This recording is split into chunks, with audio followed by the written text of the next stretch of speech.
والصلاة والسلام على سید الانبیاء والمرسلین وعلى آلہ وصحبہ اجمعین۔ اللہ رب العزت کا لامتناہی بے حساب شکر ہے جس نے ہم سب کو ایک عظیم نعمت امام الانبیاء سید الانبیاء صلی اللہ علیہ وآلہ وسلم کی سیرت طیبہ پڑھنے سننے سنانے کی نصیب فرمائی۔ افعال مصطفیٰ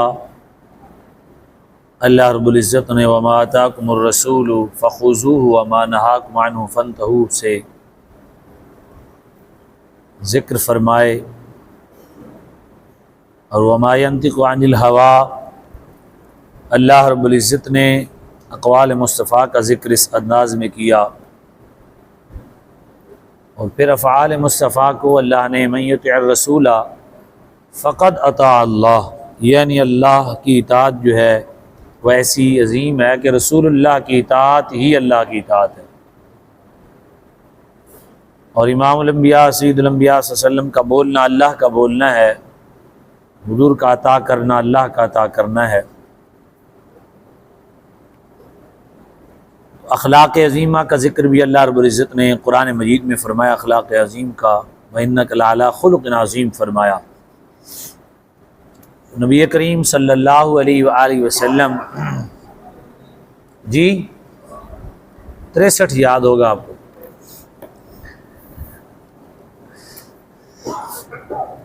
نبی کریم صلی اللہ علیہ وسلم ہم نے کچھ جو ہے نا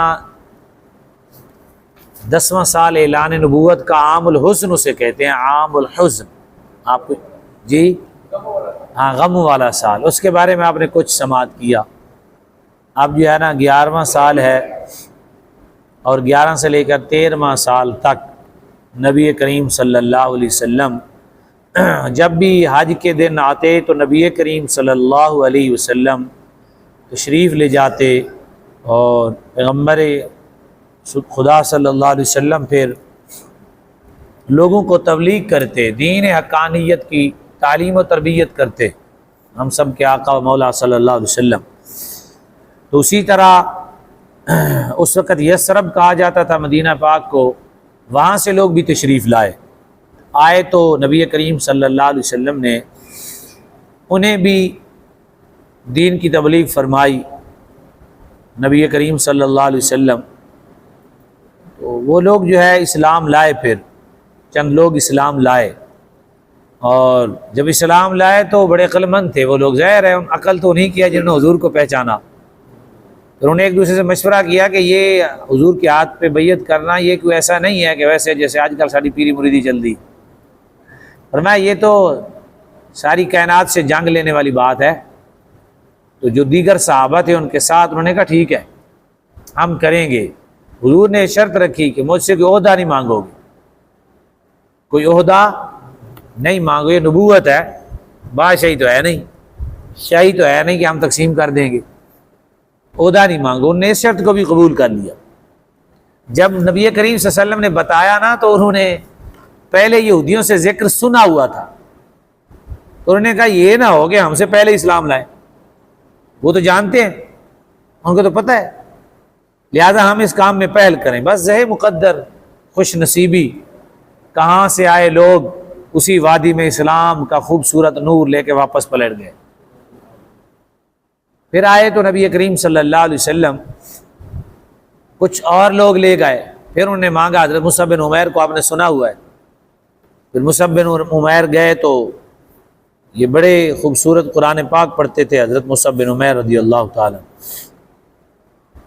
ان کی وجہ سے پھر کافی لوگ جو ہے وہ اس کو کہتے ہیں بیعت عقبہ اولا، یعنی جو پہلی مرتبہ لوگ آئے نا ان کو کہتے ہیں بیعت عقبہ اولا، اور پھر جب دوسری مرتبہ آئے تو بیعت عقبہ ثانیہ، اس میں نبی کریم صلی اللہ علیہ وسلم نے بیعت فرمائی۔ اور جب ثانیہ میں آئے تو تب وہ حضرت مصعب بن عمیر کو بھی ساتھ لے گئے۔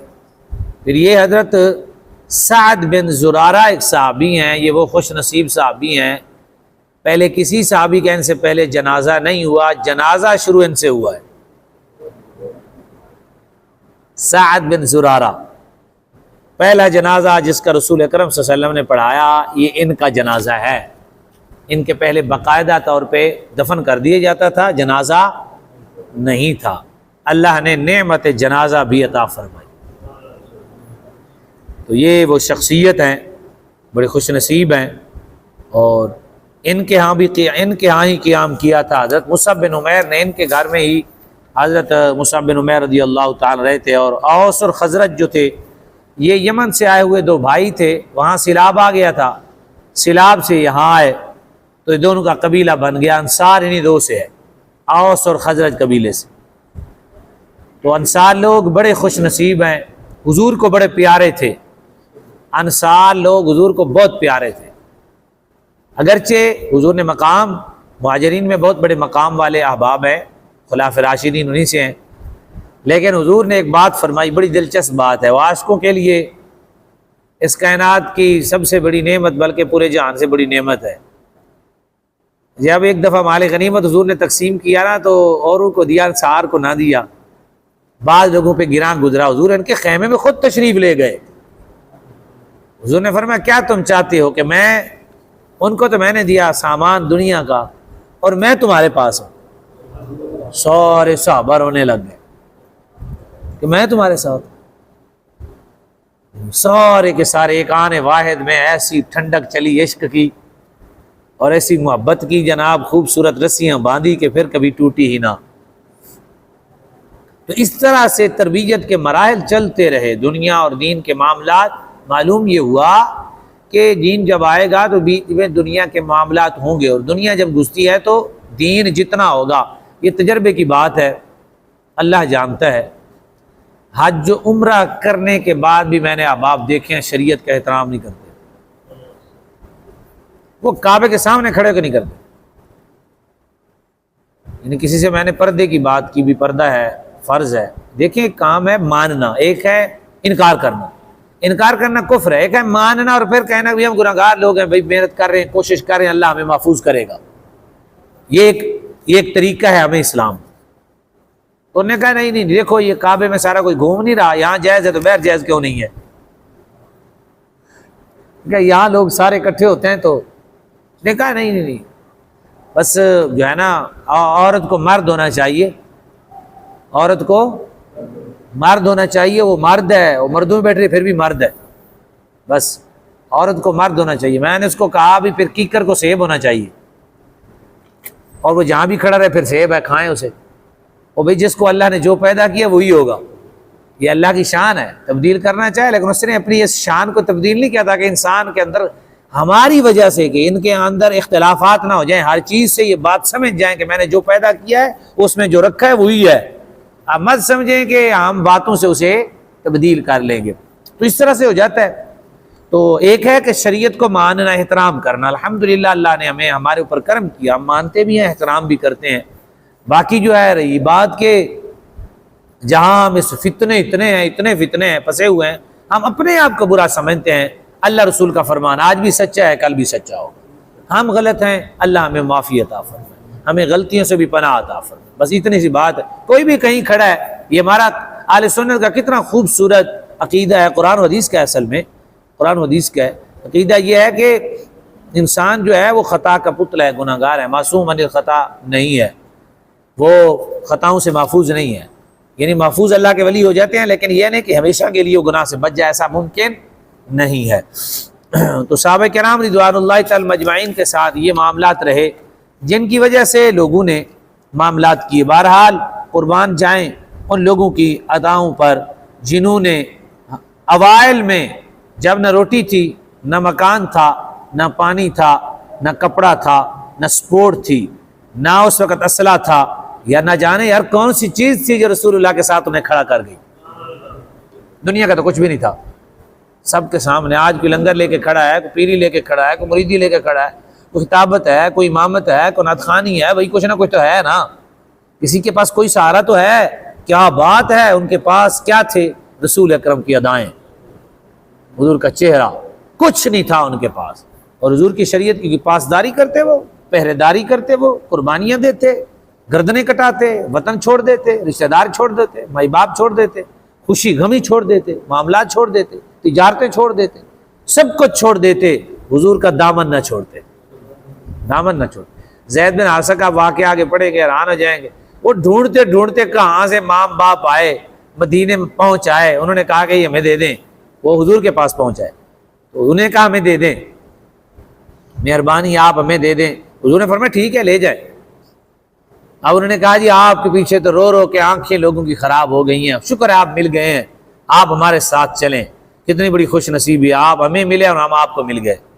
انہوں نے کہا جی یہاں سے مر کے پہنچا ہوں یہاں اس دل ربا کے واسطے۔ اس نے کہا یہ بس جو میں نے یہاں مٹھاس، یہاں وہ محبت ملتی ہے جو ابوت میں نہیں ہوتی، یہاں وہ محبت نصیب ہوتی ہے جو ابنیت میں نہیں ہوتی، وہ بیٹے کی بولنے میں نہیں ہوتی، باپ کی شفقت میں نہیں ہوتی، ماں کی مامتا میں نہیں ہوتی۔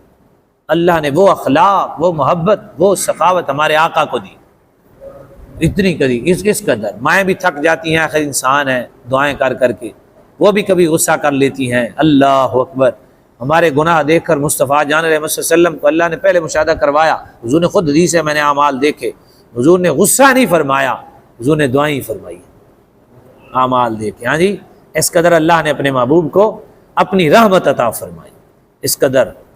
لو كنت فظا غلیظا من فضل، فرمایا کہ ولو كنت فظا، فرمایا کہ اگر آپ کا دل سخت ہوتا محبوب تو ایسا ہے نہیں، تو فرمایا لوگ آپ سے جدا جدا ہو جاتے، لیکن آپ کا تبسم، آپ کی مسکراہٹیں، آپ کی عطائیں، جو کچھ پڑا ہے سارا دے دینا ہے۔ وہ عجیب عادتیں حضور کی سیرت مبارکہ کی عجیب سے عجیب، تب کسی نے چادر دیکھی گود میں، اگر کسی نے کہہ دیا بڑی اچھی ہے، حضور اس کو دے دیتے،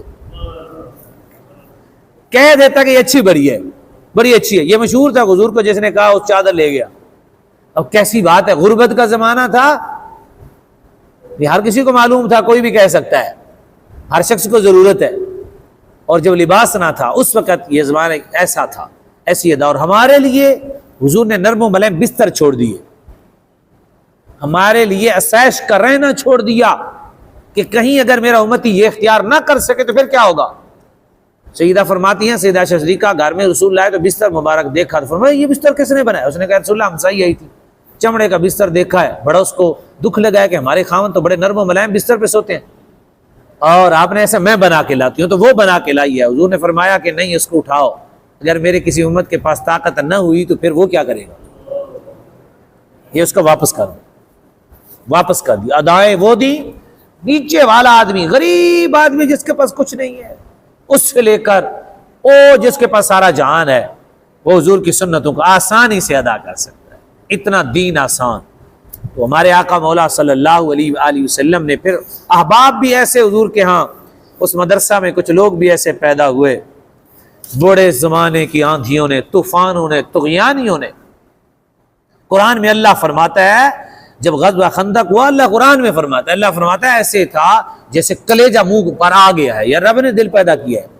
اللہ فرما رہا ہے کہ ان ایسے ہے جیسے کلیجہ، دل ادھر منہ میں آ گیا، کتنا بڑا غم ہوگا، کیسی وقت مشکلات ہوگی۔ کپڑے نہیں تھے صحابہ کے، اور سرد قسم کی آندھی چلی، زمین پہ لپٹے ہوئے صحابہ تھے، لپٹ گئے تھے زمین سے، اس قدر سخت سردیاں تھیں۔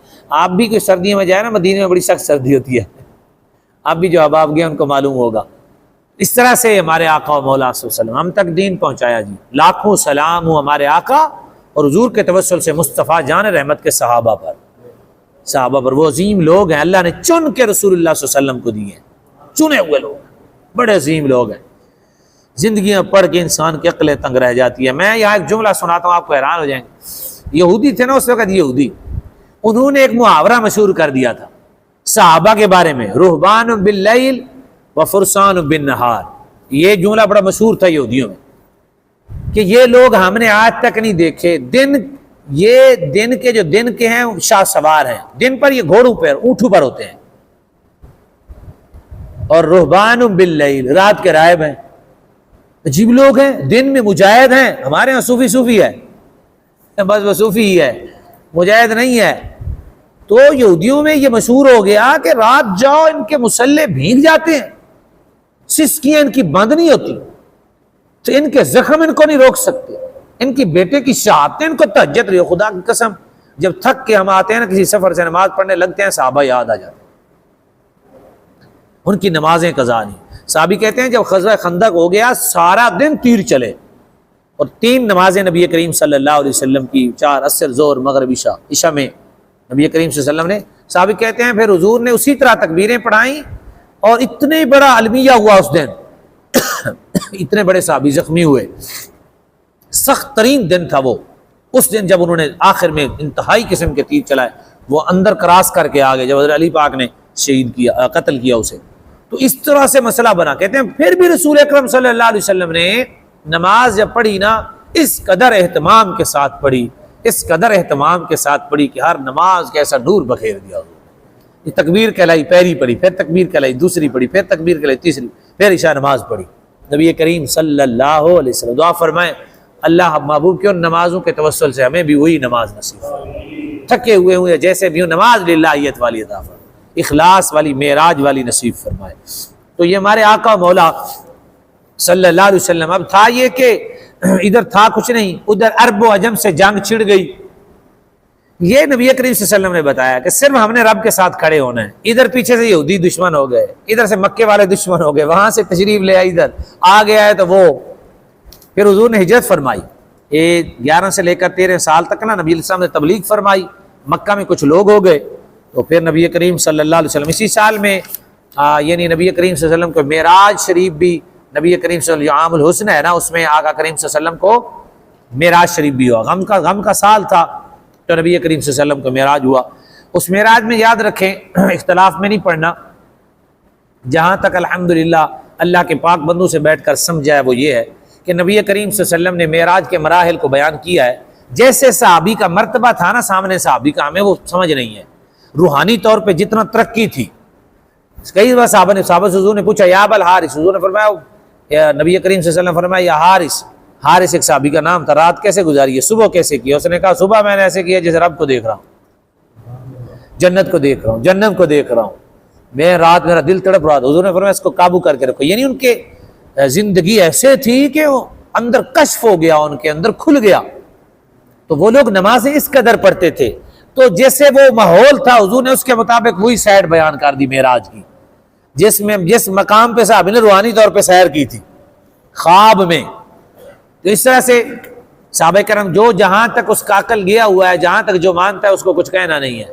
کہنے کا مقصد یہ ہے کہ وہ اس کی عقل اس کا علم وہیں تک ہے، تو وہ اپنا معاملہ اپنے پاس رکھے اور اس پر اعتراض نہیں کرنا۔ اگر کوئی شخص قرآن و حدیث کے مطابق بیان کرتا ہے اوپر والا مرحلہ تو اس پر بھی اعتراض نہیں کرنا۔ ہر شخص کا ایک اپنا علمی مرحلہ ہے، اس علمی مرحلے میں ایک پہنچ ہے، اس کے ایک التفات ہے رسول اللہ صلی اللہ علیہ وسلم کے ساتھ، اور جتنا اس کے ساتھ وہ توجہ ہے اس قدر ہی اس کو فیض نصیب ہوتا ہے۔ تو معراج میں بھی لوگوں نے اختلاف بنا لیا، اللہ تبارک و تعالی ہم سب کو اس طرح کے اختلافات سے معافی عطا فرمائے۔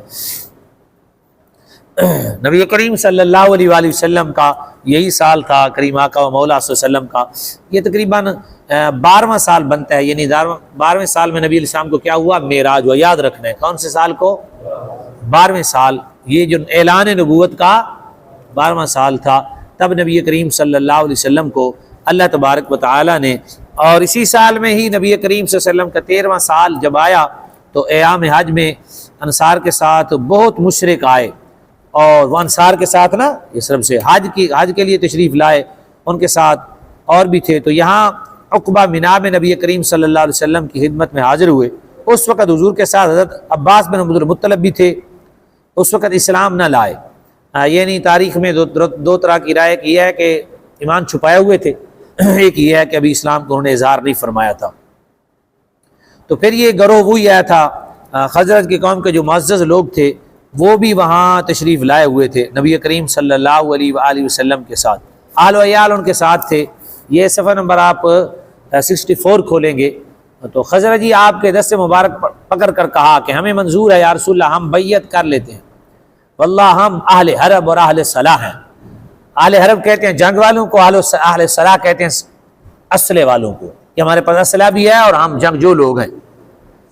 معلوم ہوا کہ اسلام قبول وہی کر سکتے ہیں جن کے پاس یہ دو جملے ہوں، ورنہ کافر اسلام کا بڑا دشمن ہے آپ کے سامنے، اور اس کی دشمنی کے حالات دیکھ لیں کہ کفن نہیں ہے کفن، اور جسم پڑے ہوئے ہیں، ان کو جانور روند رہے ہیں، اور کسی کو ترس نہیں آ رہا، کسی شخص کو بھی ترس نہیں آ رہا۔ اس کی وجہ یہ ہے کہ جب مسلمان جو ہے اس طرح نہیں ہوں گے، اہل حرب اور اہل صلاح نہیں ہوں گے۔ اہل حرب، ہماری ساری تاریخ ہے کہ مسلمان امن کے لیے جنگ لڑتا رہا، دفاع کے لیے لڑتا رہا، اور امن و دفاع کے علاوہ جہاں ضرورت پڑتی رہی اسلام کے لیے لڑتا رہا۔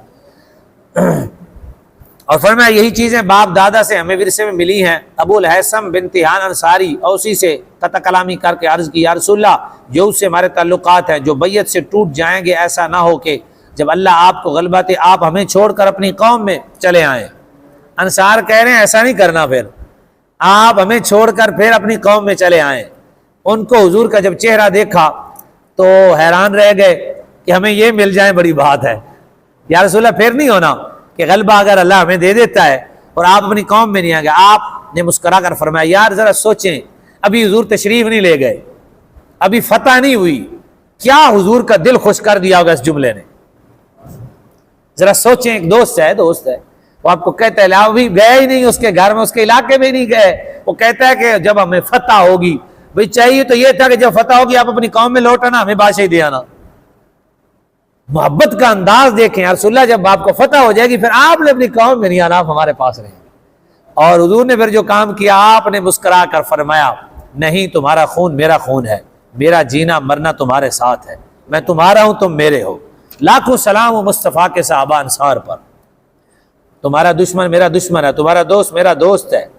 اس طرح جب وہ بیعت لے کر آمادہ ہو گئے تو عباس بن عبادہ بن سلمان خزرجی نے ان سے کہا کہ یہ بھی خبر ہے کہ تم محمد صلی اللہ علیہ وسلم نے کس چیز پر بیعت کر رہے ہو؟